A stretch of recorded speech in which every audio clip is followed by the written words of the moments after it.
بسم اللہ الرحمن الرحیم۔ السلام علیکم۔ 10 محرم الحرام کی چند خصوصیات۔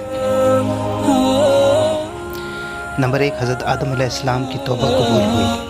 نمبر 2، حضرت ادریس علیہ السلام کو درجات عالیہ نصیب ہوئے۔ نمبر 3، حضرت نوح علیہ السلام کی کشتی جودی پہاڑ پر اتری۔ نمبر 4، حضرت ابراہیم علیہ السلام کو خلیل کا منصب عطا ہوا۔ نمبر 5، حضرت یوسف علیہ السلام کو رہائی نصیب ہوئی۔ نمبر 6، حضرت یعقوب علیہ السلام کی بینائی لوٹائی گئی۔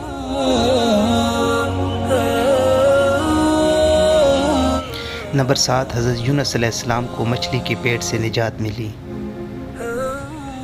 نمبر 8، حضرت یونس علیہ السلام کی قوم کی توبہ قبول ہوئی۔ نمبر 9، حضرت موسیٰ علیہ السلام کی قوم کو فرعون سے نجات ملی۔ نمبر 10، حضرت عیسیٰ علیہ السلام کو زندہ آسمان پر اٹھایا گیا۔ اور نمبر 11، 10 محرم الحرام کو حضرت حسین رضی اللہ تعالیٰ عنہ کی شہادت ہوئی۔ معزز سامعین، آج کی ویڈیو اگر آپ کو پسند آئی ہے تو اس کو لائک کریں اور دوسروں کے ساتھ شیئر کریں، اور ہمارا چینل اسلام کا نور سبسکرائب کریں۔ ملتے ہیں نیکسٹ ویڈیو میں، تب تک کے لیے اپنا اور اپنے ارد گرد کے لوگوں کا بہت سارا خیال رکھیں۔ اللہ حافظ۔